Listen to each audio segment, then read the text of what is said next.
سورہ انعام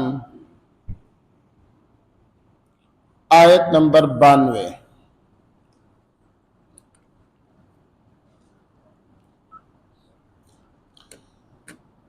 نحمده ونصلي ونسلم على رسوله الكريم، اما بعد فاعوذ بالله من الشيطان الرجيم، بسم الله الرحمن الرحيم، وهذا كتاب أنزلناه مبارك مصدق الذي بين يديه ولتنذر أم القرى ومن حولها والذين يؤمنون بالآخرة يؤمنون به وهم على صلاتهم يحافظون۔ صدق اللہ مولانا العظیم۔ اللہم صلی علی سیدنا و مولانا محمد وعلی آلہ واصحابہ وبارک وسلم۔ مبارکن باعث برکت، مصدقن تصدیق کرنے والی ہے، ام القریٰ مکہ کا نام ہے،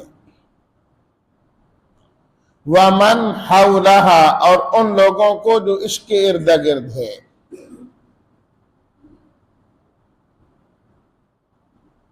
یحافظون محافظت کرنا ترجمہ۔ اور یہ کتاب ہم نے اتاری ہے انتہائی باعث برکت، تصدیق کرنے والی ہے اس کتاب کی جو اس سے پہلے گزری، اور تاکہ آپ خبردار کریں مکہ والوں کو اور ان کو جو اس کے ارد گرد ہیں، اور وہ لوگ جو ایمان لاتے ہیں آخرت پر، وہ اس پر بھی ایمان لاتے ہیں، اور وہ اپنی نمازوں پر ہمیشگی اختیار کرتے ہیں۔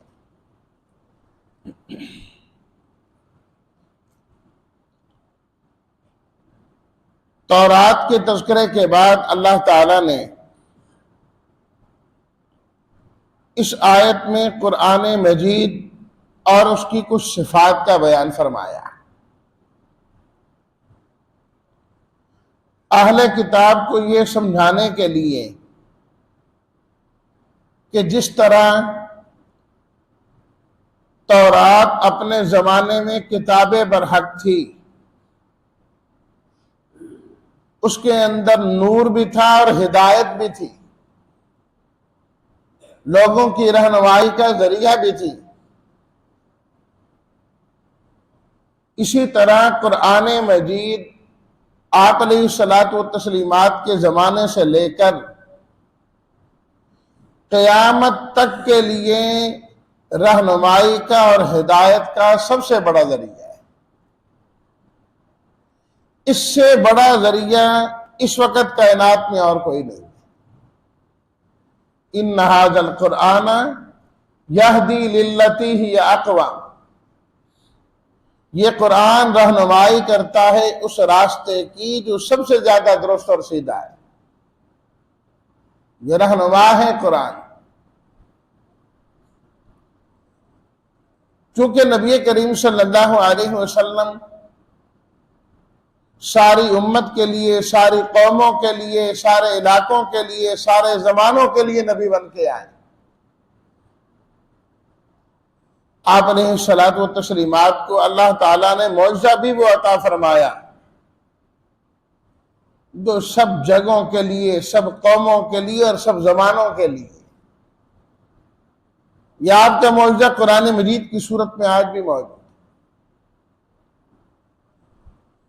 تورات تو خاص طور پر بنی اسرائیل کی ہدایت اور رہنمائی کے لیے تھی، اور انجیل بھی اسی طریقے سے۔ تو یہ تو بنی اسرائیل کے لیے ہوئی، تو باقی دنیا کے لیے کیا ہے؟ وہ اللہ کی کتاب قرآن مجید ہے، جس کے انکار میں چلتے چلتے انہوں نے اپنی تورات کا بھی انکار کر دیا تھا۔ یہ کہہ بیٹھے تھے کہ اللہ نے کسی بشر پر کوئی کتاب اتاری کوئی نہیں. تو اللہ نے فرمایا بتاؤ نا پھر جو موسیٰ علیہ السلام پر کتاب نازل ہوئی وہ کس نے نازل کی تھی؟ کل کے درس میں بعد میں وہ جو یہودی تھے اہل کتاب وہ خود بھی پریشان ہو گئے کہ ہم نے کیا کہہ دیا، اتنی بڑی غلطی کر دی ہم نے. اور جو کہنے والا تھا ان کا بڑا عالم اس پر لعن طعن کرنے لگے، برا بھلا کہنے لگے اس کو، حتیٰ کہ انہوں نے جو اس کو مذہبی عہدہ دیا ہوا تھا اس سے بھی ہٹا دیا، انہوں نے اس سے بھی ہٹا دیا. یار کیسے تم مذہبی پیشوا ہو، اپنی کتاب پہ انکار کرا دیا تم نے ہم سے، ایسے جملے بولے تم نے. وَهَذَا کتاب، فرمایا یہ ہے کتاب، کتاب انتہائی عظیم الشان کتاب، انزلناہ، اللہ پاک فرماتے ہیں اس کو ہم نے نازل کیا ہے، ہم نے اس کو نازل کیا ہے. ایک تو اللہ تعالیٰ نے اس کتاب کے برحق ہونے کی تصدیق بیان فرمائی، اور دوسری اس کی شان کی طرف اشارہ کر دیا کہ اس قرآن مجید کی شان یہ ہے کہ انزلناہ، یہ ہم نے نازل کی ہے. کلام کی قدر متکلم کے اعتبار سے ہوتی ہے، متکلم جتنا عظیم ہوتا ہے اس کی کلام بھی اتنی عظیم سمجھی جاتی ہے. اس لیے کہتے ہیں نا کلام الملوکی ملوک الکلام، جو بادشاہوں کی بات ہوتی ہے وہ کلاموں کی بادشاہ ہوتی ہے، کلاموں کی بادشاہ ہوتی ہے. تو جو اللہ تعالی مالک الملک ہے تو اس کی جو کلام ہوگی وہ کلام بھی ساری کلاموں کی بادشاہ ہوگی. تو اس نے فرمایا انزلناہ، اگر تم ہمیں پہچان جاؤ، ہماری شان کو دیکھنے والے بن جاؤ، ہماری قدر و منزلت کو تم پہچان لو تو ہماری کلام اور ہماری کتاب کی قدر و منزلت بھی تمہیں معلوم ہو جائے. کہتے ہیں یہ باپ ہے جی، تو جو باپ کی قدر پہچانتا ہے وہ باپ کی بات کی قدر بھی پہچانتا ہے، جو ماں کی قدر پہچانتا ہے وہ ماں کی بات کی قدر بھی پہچانتا ہے، جو اللہ کی قدر کو پہچانے گا وہ اللہ کی کتاب کی قدر کو بھی پہچانے گا. اس لیے فرمایا انزلنا، ہم نے نازل کی، بات ختم. جو اللہ کو مان گیا وہ کتاب کو بھی مانے گا. مبارکن، یہ کتاب انتہائی باعث برکت ہے کہ جو اس کتاب کو تسلیم کر لیتا ہے اللہ اس کو زندگی میں برکتیں ہی برکتیں عطا فرما دیتے ہیں، ساری زندگی برکتیں عطا ہوں، اس کی زندگی ہی چینج ہو جائے گی. اللہ اس کو زندگی دیں گے وہ برکت والی، اللہ مال دیں گے برکت والا، اولاد دیں گے برکت والا، اوقات دیں گے، وقت اللہ جو عطا فرمائیں گے برکت والا، برکت ہی برکت ہوگی انسانی زندگی میں. قرآن کی یہ تاثیر ہے کہ وہ جہاں جائے برکتوں کا نزول ہو جاتا ہے. یہ نہیں ہے کہ ٹائم نہیں ہے فلاں کے لیے، یہ نہیں ہے. جو قرآن والا ہوگا اللہ اس کی زندگی میں ضرور برکتیں عطا فرمائے. آپ قرآن والوں کی زندگی کو دیکھیے، نبی کریم صلی اللہ علیہ وسلم کے زمانے سے لے کر اس وقت تک کہ اللہ تعالیٰ نے ان کی زندگیوں میں کتنی برکتیں عطا فرمائی، کہ اپنی زندگی کے اندر اللہ نے جو ان کو عطا کی 50 60 70 سال کی، اس کے اندر ایسے ایسے کارہائے نمایاں کیے کہ جو انسان صدیوں کے اندر بھی نہیں کر پاتا. خود نبی کریم صلی اللہ علیہ وسلم کی زندگی کو دیکھیں کہ دنیا کی یہ جو زندگی ہے صرف 63 سال ہے، صرف اس میں بچپن اور باقی ساری چیزیں، اور جو نبوت کا دور ہے وہ تو 23 سالہ دور نبوت ہے، اس کے اندر کیا کچھ نہیں کیا آپ نے۔ اور پھر اسی طرح حضرات صحابہ اکرام کو دیکھیے، تابعین، تبع تابعین کو دیکھیے۔ اس دن میں پڑھ رہا تھا، امام محمد رحمۃ اللہ علیہ نے جو فقہی مسائل مرتب کیے، ہم سے تو پوری زندگی سیدھی بات ہے، نماز کے فرائض، واجبات اور سنتیں نہیں یاد ہوتی کہ نماز کے فرائض کون سے ہیں، سنتیں کون سی، وضو کے نہیں یاد ہوتے، غسل کے نہیں یاد ہوتے، جو لکھا ہوا ہے سب کچھ۔ امام محمد رحمۃ اللہ علیہ نے قرآن اور احادیث سے اخذ کر کے جو مسئلے لکھے ہیں وہ 10 لاکھ سے زیادہ بنتے ہیں، 10 لاکھ سے۔ اللہ اکبر! یہ برکت نہیں ہے تو اور کیا ہے؟ یہ برکت نہیں ہے تو اور کیا ہے؟ حضرت تھانوی رحمۃ اللہ علیہ نے جو کتابیں لکھی ہیں وہ کتابیں بھی 1000 سے زیادہ بنتی ہیں، جو صرف کتابیں لکھی، ایک ایک کتاب کئی 100 صفحات پر 1000 سے زیادہ بنتی ہیں۔ اور ہماری امت کی اکثریت وہ ہے جو پوری زندگی میں اتنی کتابیں نہیں پڑھتے، جو پوری زندگی میں اتنی کتابیں نہیں پڑھتے جتنی انہوں نے لکھی ہیں۔ تو ھذا کتاب انزلناہ مبارک، جو اس کتاب کے ساتھ چمٹے گا اللہ اس کی زندگی میں برکت عطا کر دے۔ اس کتاب کو برکت ہی دی گئی ہے، برکت ہی دی گئی ہے، جان، مال، آل، اولاد، ساری چیزوں میں برکت ہی برکت، برکت ہی برکت۔ مصدق الذی بین یدیہ، اور یہ کتاب اپنی سے پہلے والی کتاب خصوصاً تورات جس کا تذکرہ یہاں پر چل رہا تھا اس کی تصدیق کرنے والی ہے۔ اہل کتاب سے فرمایا گیا کہ جس کتاب کی تم تردید کر رہے ہو وہ کتاب تو در حقیقت تمہاری کتاب کی تصدیق کر رہی ہے، تو اس کتاب کا انکار کر کے گویا کہ تم اپنی کتاب کا انکار کر رہے، اپنی کتاب ہی کا انکار کر رہے ہیں۔ اور یہی چیز اللہ تعالیٰ نے قرآن مجید میں بار بار بیان فرمایا کہ ہم نے آپ علیہ الصلاۃ والتسلیمات پر جو کتاب نازل کی یہ پہلی کتابوں کی تصدیق کرتی ہے، اور اللہ کے نبی صلی اللہ علیہ وسلم بھی اپنے سے پہلے جو انبیاء کرام تشریف لائے ان کی تصدیق کرتے تھے۔ اور یہی ہر ایمان والے کا مزاج ہونا چاہیے، یہ نہیں کہ وہ اپنے آپ کو ہی کل کا مالک سمجھے، کل عقل میرے پاس، کل نیکی میرے پاس، کل پرہیزگاری میرے پاس، میں ہوں اور کوئی نہیں، اپنے علاوہ بھی کسی کی تصدیق کرنے والا۔ جو اپنے میں کے اندر رہے گا نا وہ کچھ نہیں حاصل کر پائے، جو دوسرے کا بھی اقرار کرے گا وہ قرآنی مزاج کے مطابق۔ مصدق الذی بین یدیہ، یہ قرآن تو تصدیق کرتا ہے اور کتابوں کی، پہلے والے کتابوں ان کی تردید نہیں کرتا۔ وَلِتُنذِرَ أُمَّ الْقُرَىٰ وَمَنْ حَوْلَهَا، اس لیے قرآن مجید نازل کیا تاکہ آپ مکہ والوں کو خبردار کریں، وَمَنْ حَوْلَهَا، اور اس کے ارد گرد پوری کائنات میں جو لوگ ہیں ان تمام کو خبردار کریں،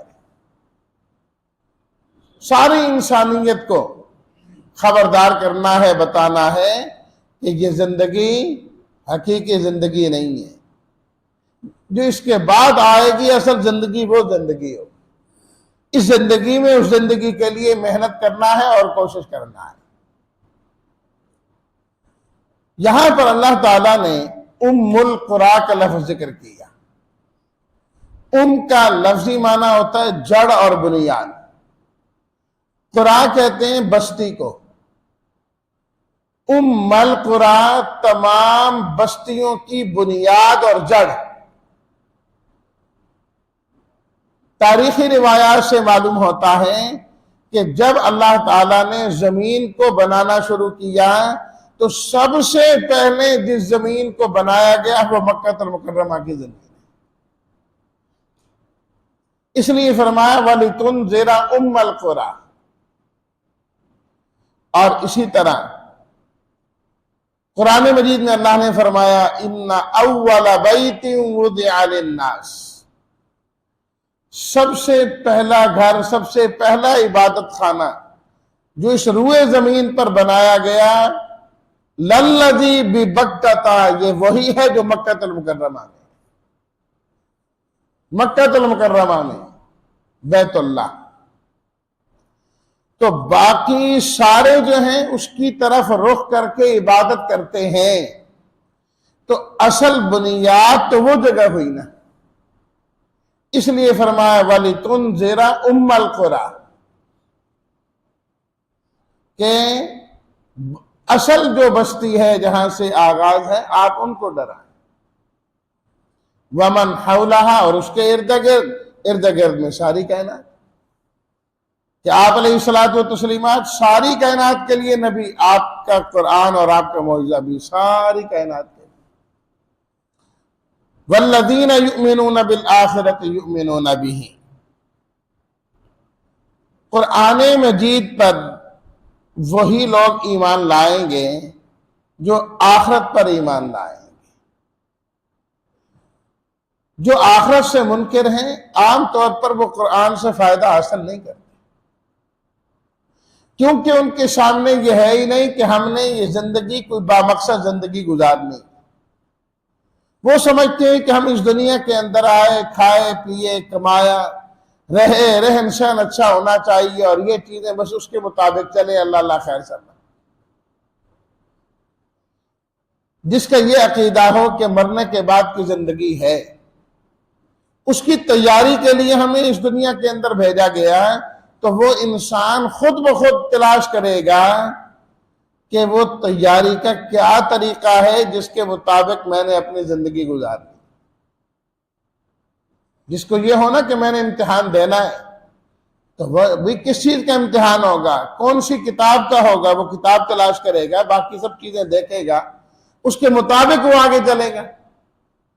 جس کا ہے کہ نہ پڑھنا ہے، نہ اسکول جانا ہے، نہ امتحان ہونا ہے، اس نے کہاں کتاب کی طلب کرنی ہے اور کہاں کتاب کو دیکھنا ہے اور کہاں کتاب کو کھولنا ہے۔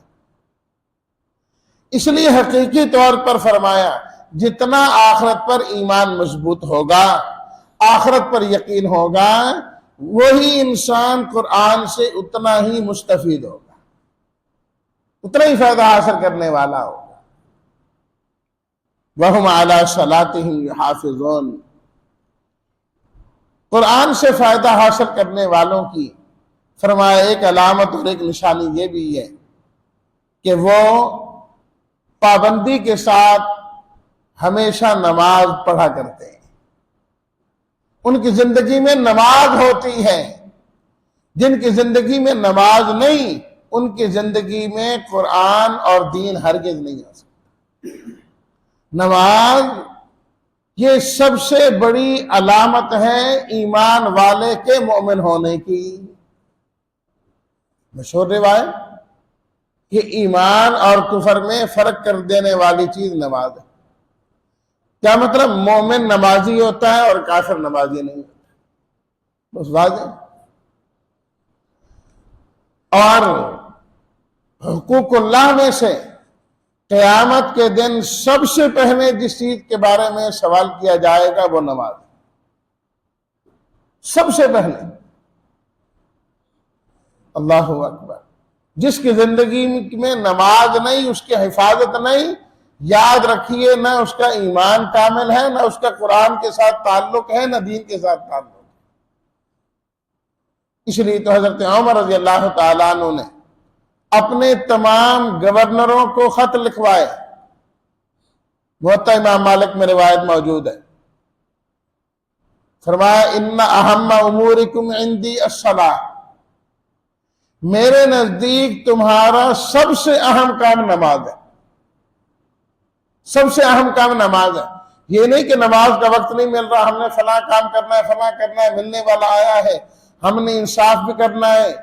فرمایا سارے کام اپنی جگہ کرنے ہیں، نماز سے زیادہ اہم کام کوئی نہیں۔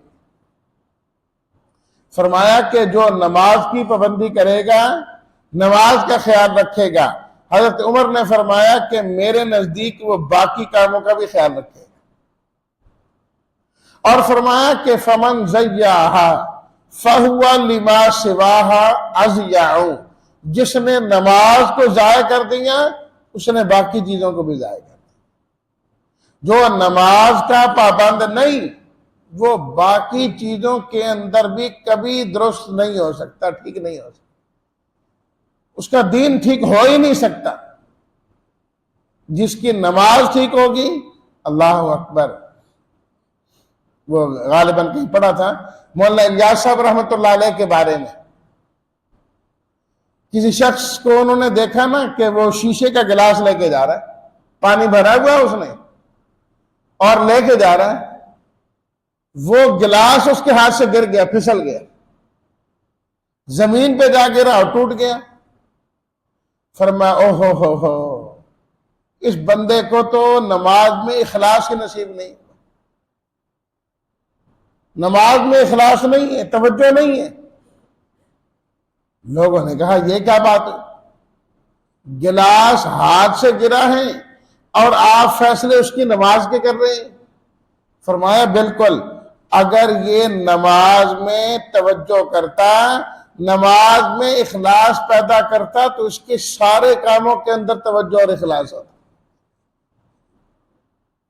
کہ ایک آدمی 5 وقت نماز پڑھ رہا ہے اور اس کے اندر جب نماز پڑھے گا توجہ 100% اللہ کی طرف ہوگی، تو ایسے بندے کی طبیعت بن جاتی ہے کہ جو بھی کرتا ہے توجہ کے ساتھ کرتا ہے۔ یہ گلاس بھی پکڑتا تو توجہ کے ساتھ پکڑتا۔ اس کا مطلب یہ ہے کہ توجہ اس کی زندگی میں نہیں ہے تو نماز میں بھی توجہ اور اخلاص نہیں۔ وہ نماز کا اثر ان سارے کاموں میں ہوتا ہے، چیزوں میں ہوتا ہے۔ وَهُمْ عَلَىٰ صَلَاتِهِمْ يُحَافِظُونَ، فرمایا جو قرآن والا ہے، تو جو کہ قرآن میں نماز کا بار بار حکم ہے، اس قرآن والے کی زندگی میں نماز بھی ہوتی ہے۔ اللہ ہمیں آخرت پر کامل یقین عطا فرمائے، نماز کی پابندی کرنے والا بنائے، اور اللہ ہماری زندگی کو بھی قرآن کی وجہ سے مبارک اور برکت والی زندگی والا بنائے۔ وآخر دعوانا ان الحمد للہ رب العالمین۔